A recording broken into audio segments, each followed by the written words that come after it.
everyone, welcome once again to your own YouTube channel Kamal academic coach. दोस्तों, आप सभी के शानदार रिस्पांस को देखते हुए हमारे टीचर्स का मनोबल बहुत ऊपर हो चुका है और जो आपके बच्चों की परफॉर्मेंस थी उसके बेस पे हमें दोबारा बहुत सारे कॉल्स और मैसेजेस मिल रहे थे कि और वीडियोस बनाइए बच्चों के लिए, क्योंकि उनकी परफॉर्मेंस बहुत अच्छी है। तो उसको देखते हुए हमारे टीचर्स बहुत बहुत बहुत एनकरेज फील कर रहे हैं और वो आपके लिए नेक्स्ट सेमेस्टर में भी वीडियोस आज से बनाना उन्होंने शुरू कर दिया है। तो देखिए आज बच्चे हमारे क्या सीखने वाले हैं, आइए। Good morning everyone.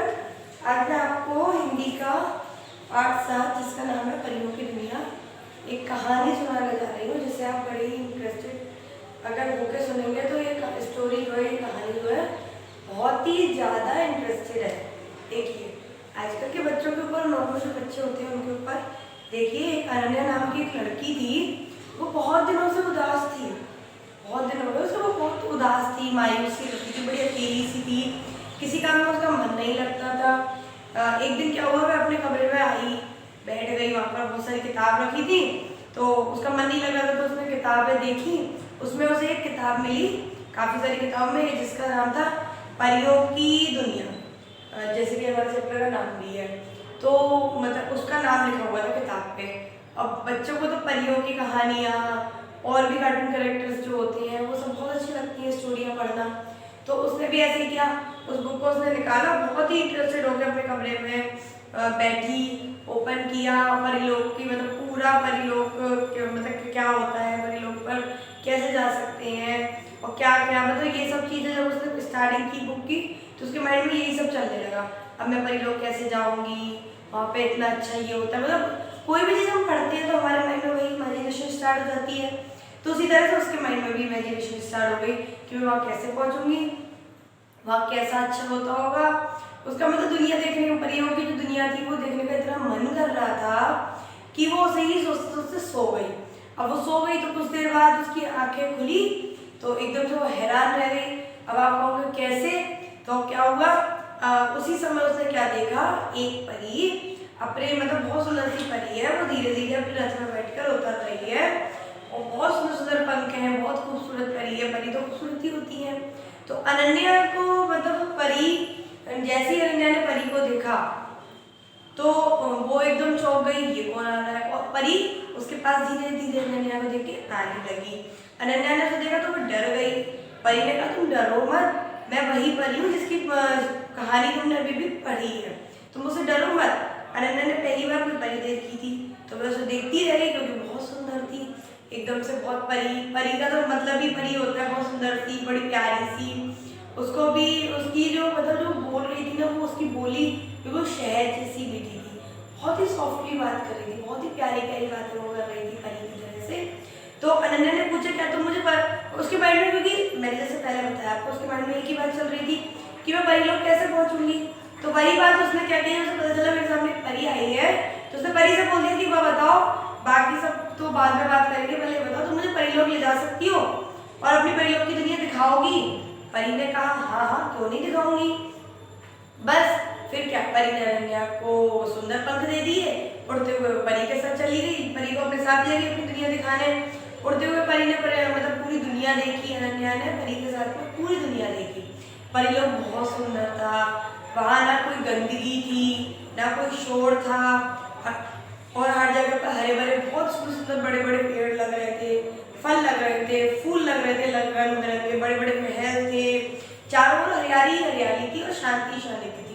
अन्यथा मतलब ना ऐसा सुंदर दृश्य उसने अगर देखा जाए तो अनन्या ने, क्योंकि वो इस पृथ्वी पर रहती है जहाँ पर बहुत ज़्यादा क्या है, गंदगी है, बहुत ज़्यादा शोर है व्हीकलों का, ये वाहन जो हमारे चलते हैं बहुत शोर होता है इनका, फिर कोई किसी चीज़ की गंदगी, कहीं किसी का पॉल्यूशन, कहीं कुछ, तो इसकी बहुत दिक्कत है। पेड़ तो तुम्हें बहुत कम देखने को मिलते हैं, ऐसा नहीं होता, लेकिन कम मिलते हैं।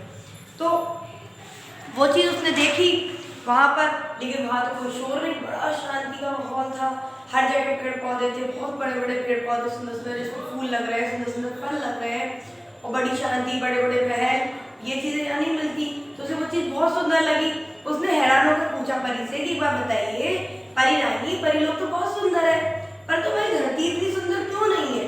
आप इस क्वेश्चन को समझिए कि उस बच्ची ने, जो अनन्या नाम की बच्ची थी, उसने कि एक बात बताइए, आपका परिलोक तो इतना सुंदर है, इसमें फूल भी है, इसमें फल भी है, इसमें पेड़ भी है, शांति भी है, हर जगह सफाई है, तो हमारी दुनिया, हमारी धरती ऐसी क्यों नहीं है? परी धीरे से हंसी।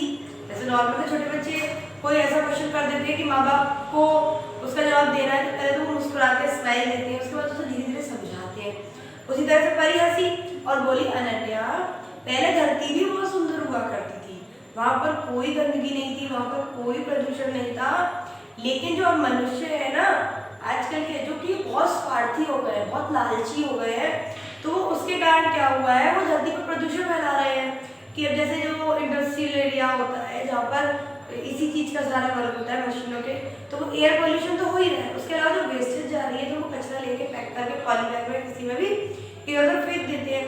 और नॉर्मल उन लोगों को छोड़ो, हम लोग भी बोलते हैं, हम क्या करते हैं, अपने घर में कचरा लगा के बाहर फेंक देते हैं, हमारा घर साफ रहना चाहिए, लेकिन आप लोग ये क्यों नहीं सोचते, वो घर का कचरा जो हमने बाहर फेंका है, अगर कोई लेने आया है तो सही है, अगर कोई उसको लेने नहीं आया है और अपने नॉर्मल लेके बाहर कॉलोनी में गली में या फेंक दिया, तो वो चीज सही नहीं है। क्यों? हमने बेशक अपना घर साफ कर लिया, लेकिन गंदगी तो हमारे गेट पे ही है ना। जब तक हम अपना आसपास साफ नहीं करेंगे, हमारे घर का साफ रहना कोई जरूरी नहीं है। क्यों?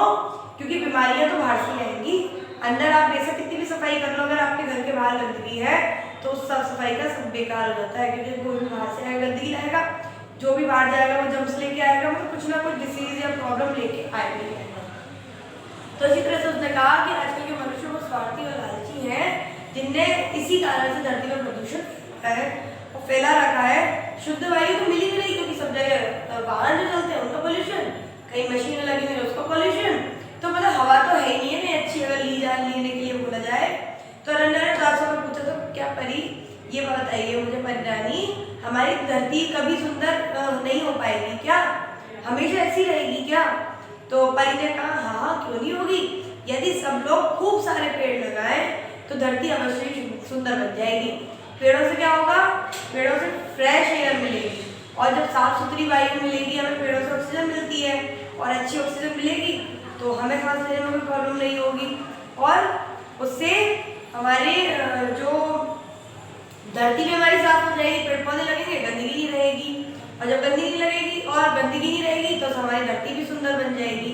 अनन्या बोली, हाँ परिरानी, अब से हम सब भी अपनी धरती पर हरे भरा बनाएंगे, बहुत सारे पेड़ लगाएंगे।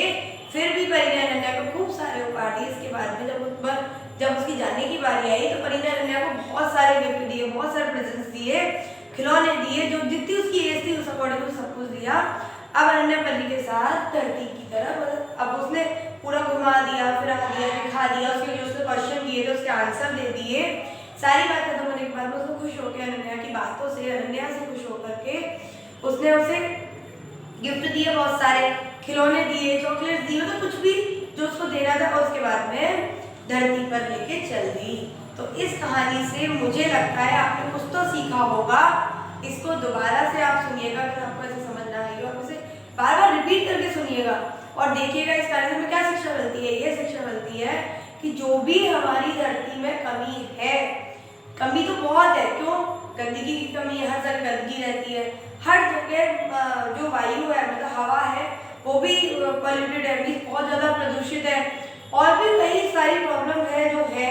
तो उनसे हम कैसे निकल सकते हैं? उनसे ज़्यादा से ज़्यादा पेड़ लगाकर, ज़्यादा से ज़्यादा सफाई कर सफाई का मतलब ये थोड़ी होता है कि गली में आप ज़्यादा झाड़ू लेके निकल जाओ, हम ये नहीं बोल रहे हैं, लेकिन आप इतना तो कर सकते हो कि अपना और अपने आसपास का जो सारा है वहाँ का सब मेंटेन कर सको, तो अच्छे से कर सको। ऐसा नहीं होता है कि जहाँ है वहीं कर लो और आगे पीछे किसने देगा, ऐसा नहीं होता है। जब तक हम खुद को सही नहीं करेंगे तब तक हम दुनिया को नहीं बदल सकते।